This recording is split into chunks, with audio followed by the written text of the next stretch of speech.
नांदेडचे अपर जिल्हाधिकारी आणि तहसीलदाराविरोधात विनयभंगाचा गुन्हा दाखल झाला। तलाठी पदावर काम करणाऱ्या महिलेच्या तक्रारीवरून हा गुन्हा दाखल करण्यात आलाय।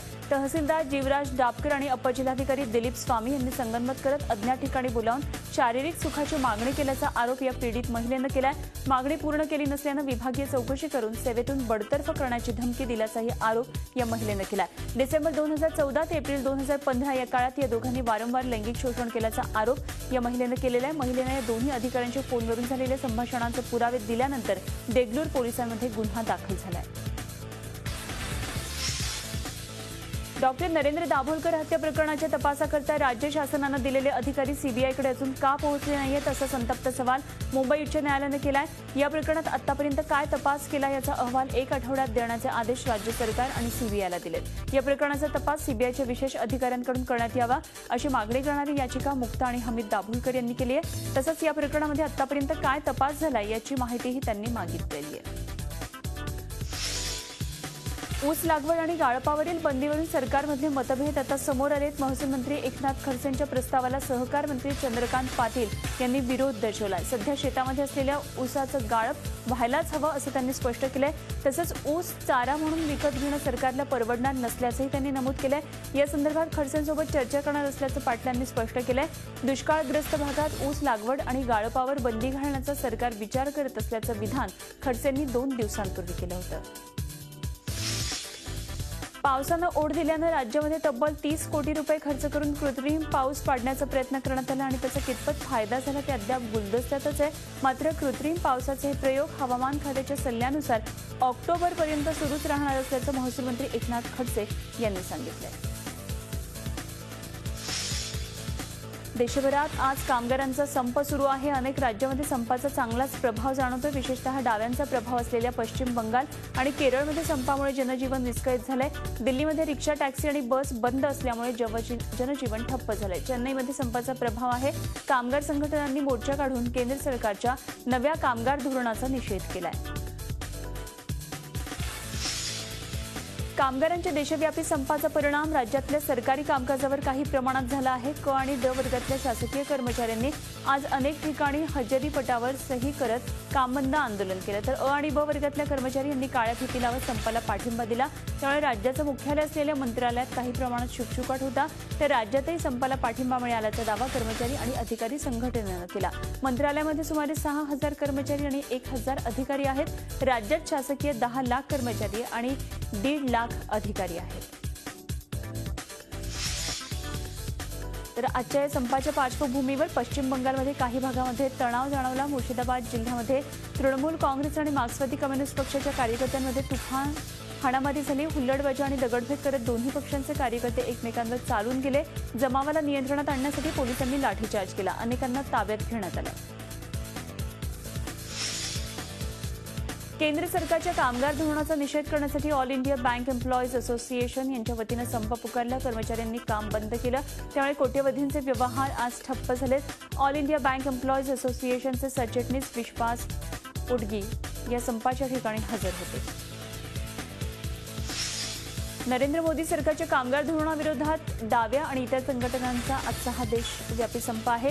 राज्याची उपराजधानी नागपूरमध्ये सर्वसामान्य जनजीवनावर याचा परिणाम दिसला नसला तरी बँका आणि शासकीय कार्यालय नागपूरमधली देखील बंद आहे। तर या संपामध्ये चंद्रपूर जिल्ह्यातल्या ट्रेड युनियन सहभागी झालेल्या आहेत। चंद्रपूर जिल्ह्यामध्ये मोठ्या प्रमाणावर कोळसा खाणी आहेत। यामध्ये 4 प्रमुख संघटनांचे सदस्य या संपात सहभागी झालेत। या जिल्ह्यामध्ये खनिज, सिमेंट, ऊर्जा, पोलाद, कागद असे मोठे उद्योग आहेत। त्यामुळे कामगारांची संख्या सुद्धा अधिक आहे। सरकारी कंपनी असलेल्या वेस्टर्न कोलफील्ड्स लिमिटेडच्या कामगारांचा या संपात सर्वाधिक सहभाग आहे। जिल्ह्यात 5 क्षेत्र मिळून एकंदर 20,000 कर्मचारी आहेत आणि 4 संघटनांनी या संपाला पाठिंबा दिला असल्यामुळे चंद्रपूर जिल्ह्यातल्या कोळसा उत्खननाचं काम ठप्प झालंय। संपातून भाजप प्रणित भारतीय संघानं काढता पाय घेतल्यानं कामगार संघटनांमध्ये आजच्या दिवशी संपात फूट दिसली। स्वाभिमान टॅक्सी युनियनचा संप आज दुसऱ्या दिवशी सुरूच आहे। ॲप बेस, ओला आणि उबेर या टॅक्सी कंपन्यांना विरोध करत नितेश राणे यांच्या युनियननं काल अचानक संप केला। मात्र त्यानंतरही सरकारनं आपल्या मागण्यांवर सकारात्मक विचार न केल्यामुळे संप सुरूच ठेवण्याचा निर्णय घेतल्याचं संघटनेचे प्रभारी मेहुल जोशी यांनी स्पष्ट केलं।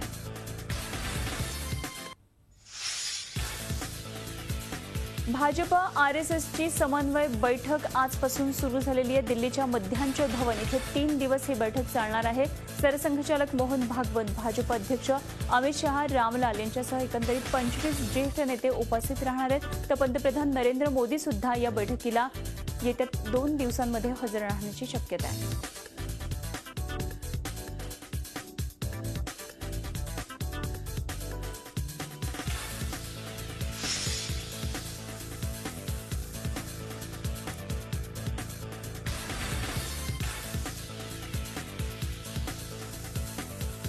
पुण्यामध्ये स्वाईन फ्लूच्या बळींनी 100 गाठलेली आहे। सध्याचं हवामान स्वाईन फ्लूच्या विषाणूंसाठी पोषक असल्यानं शहरामध्ये स्वाईन फ्लूच्या रुग्णांची संख्या झपाट्यानं वाढतेय।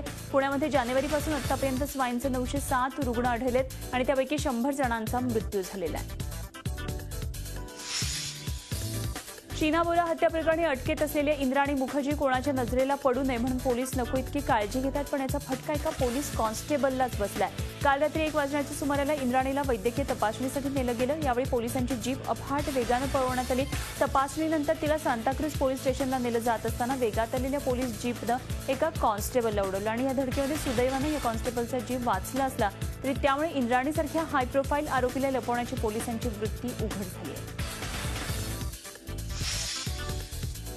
खादी ग्रामोद्योग मंडळ अमरावती जिल्ह्यात सोलर चरखा प्रकल्प उपक्रम राबवणार आहे। अमरावती जिल्ह्यात मोठ्या प्रमाणात कापसाचं उत्पादन होतं, मात्र कापसाला समाधानकारक भाव मिळत नसल्यामुळे कापूस उत्पादक शेतकऱ्यांची आर्थिक स्थिती ढासळलेली आहे आणि त्यावर उपाय म्हणून अनुसूचित जातीमधल्या लाभार्थ्यांकरता सोलर चरखा प्रकल्प उपक्रम सुरू करण्यात आलेला आहे।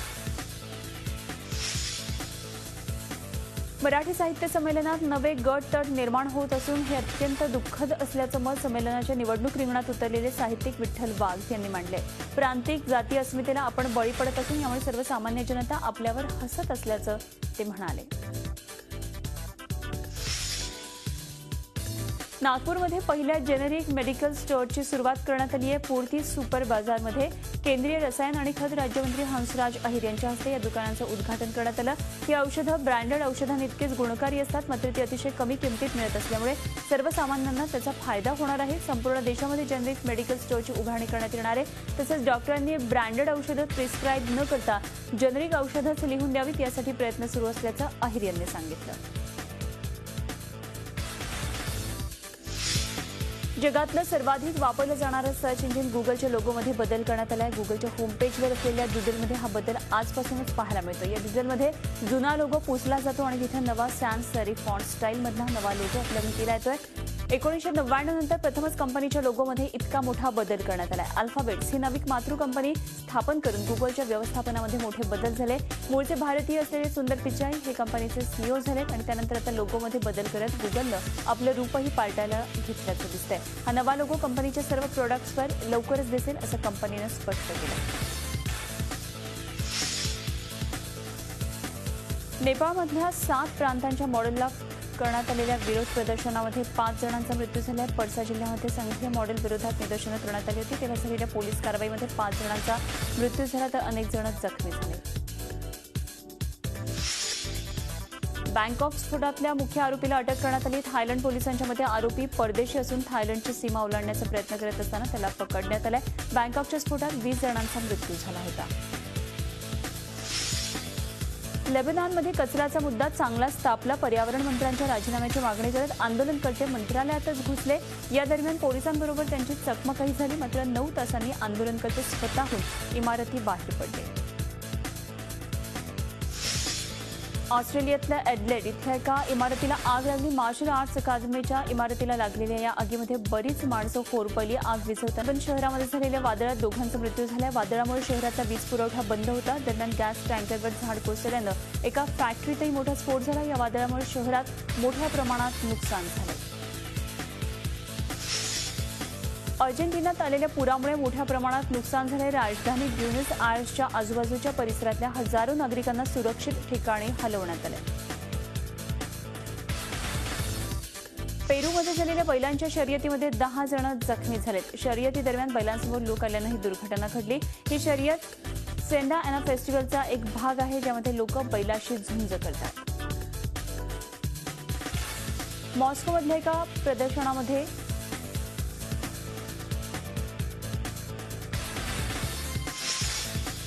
तर मॉस्कोच्या बातमीकडे मॉस्कोच्या प्रदर्शनात एक अणुबॉम्बचा डमी ठेवण्यात आलेला आहे आणि AN-602 अणुबॉम्बला रशियाच्या माजी राष्ट्रपती निकिता ख्रुश्चेव यांनी क्युझुनबद्दल यांचं नाव दिलं होतं. युरोपचा सर्वात मोठा स्ट्रीट फेस्टिवल अशी ओळख असलेल्या नॉटिंग हिल या कार्निवल यंदाही मोठ्या उत्साहात पार पडला. ब्रिटनमध्ये मोठ्या प्रमाणामध्ये पाऊस पडत असताना फेस्टिवलवर त्याचा जरा सुद्धा परिणाम पाहायला मिळाला नाही. वेगवेगळ्या रंगातले कपडे घातलेले लोक पश्चिम लंडनच्या रस्त्यावर दिसले.